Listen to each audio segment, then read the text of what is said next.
Hi everybody and welcome back to the 3X Fire Garage. On this episode we're going to dive into the tunnel, start working on that, just kind of maybe roughly lay out a few ideas that I have on that, see where it goes. It might be a little bit of a slower episode, but I do have some good news and we will get into that here a little later in the video. So hope everybody enjoys, stay tuned.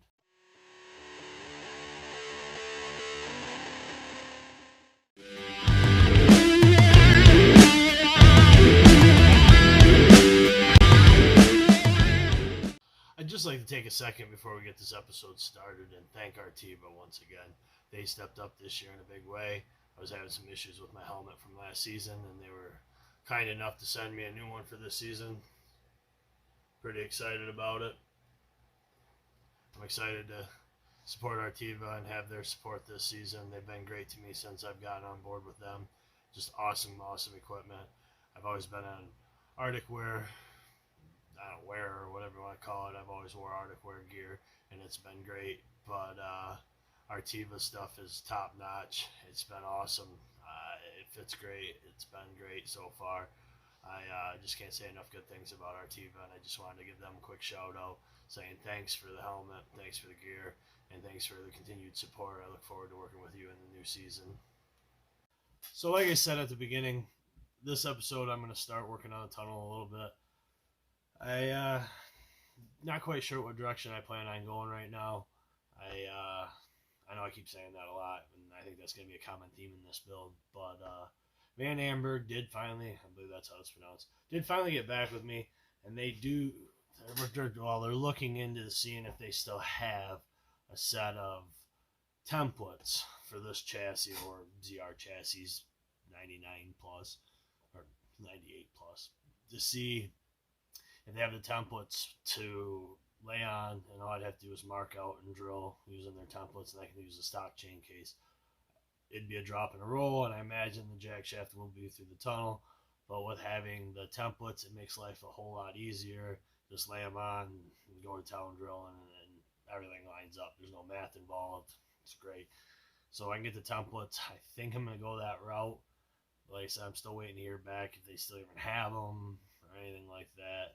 They're supposed to be looking into it for me. But I don't know. I think it'd be a lot easier to use a stock chain case versus using this or this extended chain case I have. I think with running the 7-tooth drivers that I plan to, it's going to be tough to gear this thing. And the chain used, I believe it's the 15 wide. It's whatever one the later Snow Pro ZR chassis used, and I think Polaris used them too. It's tough to find gears because you got to run that wider gear. At least on the Cat ones, they had a wider gear on the top, and sometimes I've seen them with a narrow gear on the bottom, and it seems to work fine.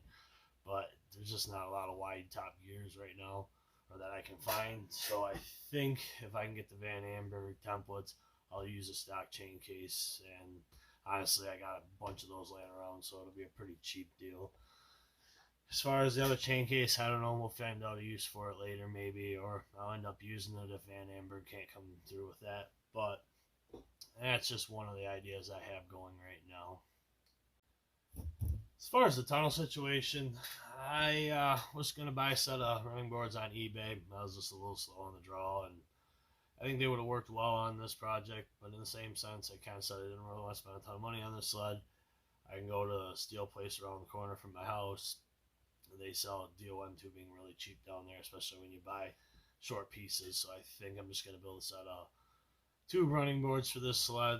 Like I said in the beginning, I wanted to have wide running boards on this sled. I don't know, the deal never came up, and this deal came along. So I think it'd be cooler in the long run to chop the running boards off and build a set of tube running boards for this project. And I think it'll be a lot cheaper.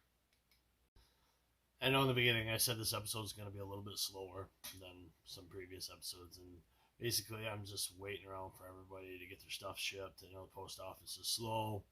Some other things have kind of come up, so the track and the rear drop brackets for the skid, them are on their way. I got a tracking number. That'd be awesome. So when that gets here, at least we can start on doing mock-up when I decide whatever chain case I decide to go with. That's what we'll use. The anti-stab wheel kit, just kind of waiting around to get a full order from HPE. When I can get a full order from HPE, then we'll be here. But I'm just kind of waiting right now on that. But as far as the skid wise, I do have the clear coat coming. It'll finally be here. We can get it sprayed, and then I can actually get it back together, which will be really cool. So with all that said, out of the way, we'll dive into this chassis here today, and I'll kind of show you what I got going on and ideas for the project, and go from there. Alrighty, now we're gonna get this episode rolling by diving into the tunnel and a few of the ideas that I have for that, and we'll see if they pan out. I know I said this is a budget sled, and I don't really want to put a lot of money in it, so I think I'm going to use that chassis I have out back that's in rough shape. I've been using it to set the welder up to weld on this chassis here, so it's right when I go to weld, and it just cracked, and so it ain't really worth a whole lot. But the tail section, other than the back here, is still in pretty decent shape. So what I think I'm going to do is use the top section out of that other sled out there, and I'm going to add it in here, cut off whatever I think's the length, line the rivet holes back up, and then I'll just have two seams here, which if I did a tunnel extension I'd have two seams, so I think it is what it is. As far as the side goes, I think I'm going to trim a chunk out of that, try to line it up with this top piece. I'm going to keep this top piece from this sled in one whole piece, and then I'll rivet the sides out of the other sled, and I'll match the seam right here. I think I'm just going to put a plate over top of it and rivet through that, and I think it'll be a decent enough tunnel extension. It's cheaper than buying one, so I think that's what the game plan is. But the starters, I already have this side off, the rivets, as you can tell. I'll show you guys how I did that. This way I'm doing it. It's not the way I normally do it, but the sled's, like I said, it's getting repainted. The tunnel will be repainted, so I don't really care. So what I'm doing is I'm using a wood chisel. I know, crazy, but these seem to work the best for cutting the stock Arctiva rivets, which are kind of a pain, and a hammer. And I'll show you on the other side how I did that. We'll get this separated, and I'll get that other piece in here, and we can kind of mock it up and see if it looks good or if the whole idea is a flop.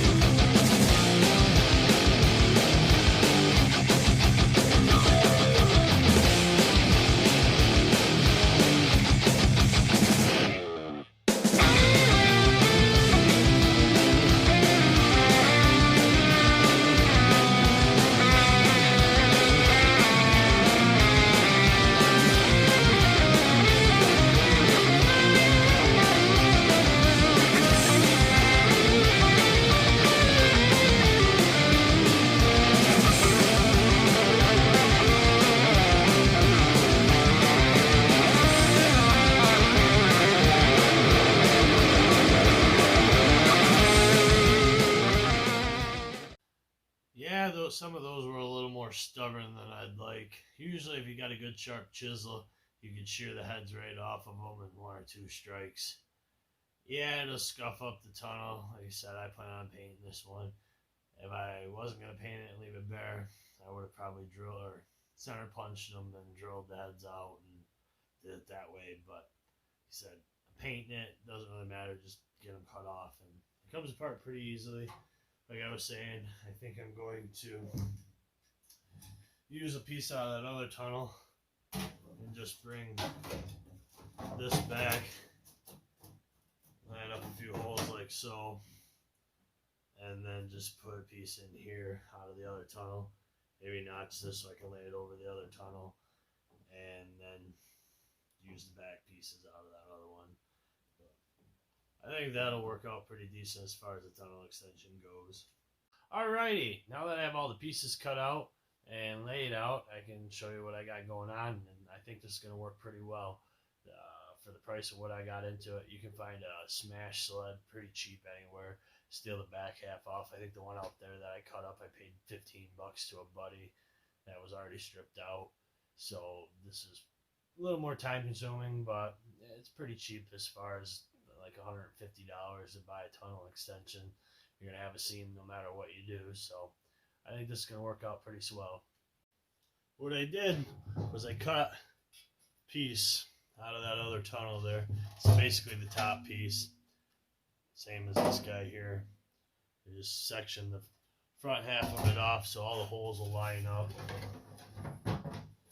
just like so.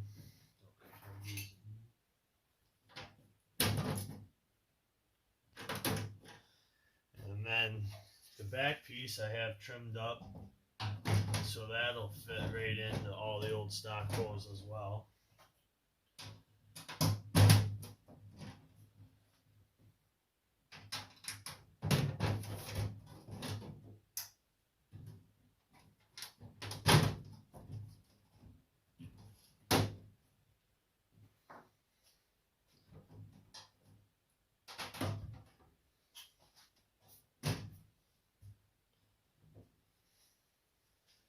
And then I took the side panels off that other sled and made some filler panels here and used all the stock holes.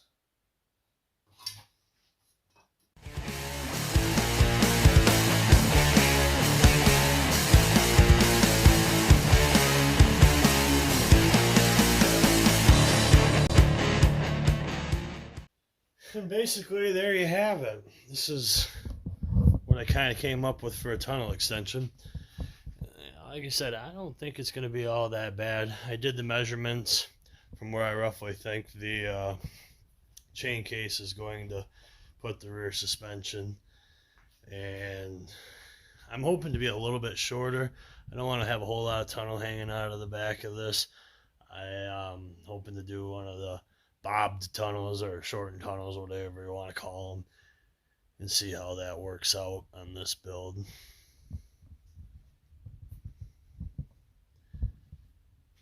But in the next episode, I plan on getting it all riveted up and mounted solid, and we'll go from there. So with all that said, I hope you guys learned something in this episode.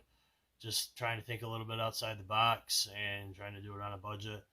And if you guys can take something from this, great. I appreciate all of you guys that have already subscribed to the channel. It's been a great help. If you'd like, subscribe, comment to the channel, it'd be great.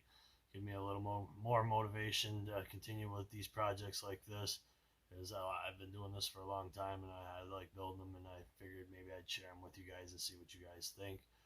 But with all that said, have a great weekend, and I'll look forward to seeing you in the next episode.